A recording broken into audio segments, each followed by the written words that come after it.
First at 4, Pennsylvanians voted in favor of it, and now some argue the ballot question was never right to begin with. Thanks for joining us this afternoon. I'm Evan Forrester. Marsy's Law is a constitutional amendment that was voted on back in 2019 and is meant to protect victims of crimes. And now Pennsylvania's Supreme Court will decide if it'll stand. Fox 43's Jamie Bittner is in Harrisburg with why it has many people divided.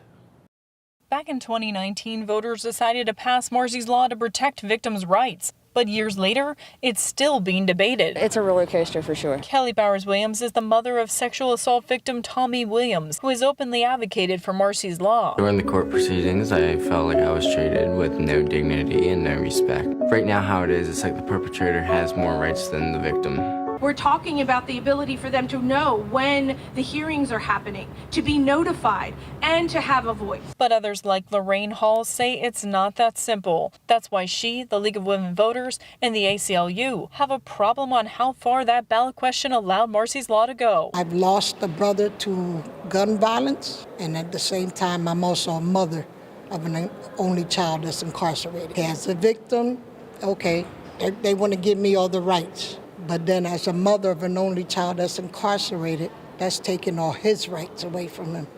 And that's a no-no. There's not ever been an amendment this big and diverse to the Constitution. One of the biggest questions Pennsylvania's Supreme Court will have to answer inside this building is if that ballot question was too overloaded. The League of Women Voters argues it asks voters to decide 15 constitutional amendments in one question, and they say that's simply too much. Their right is to vote for only those parts that they want, and that is what was not possible. Having a voice in the system is what we are asking for. It is one single issue. Supporters call Marsy's Law common sense, but when it goes into effect will depend on the state Supreme Court's decision. We just want to make sure that no victims are silenced. If I voted, I would have to vote everything, even what I didn't like. I just hold out hope that it's going to go through, and if not, we're going to continue the fight like we always do. In Harrisburg, Jamie Bittner, Fox 43 News.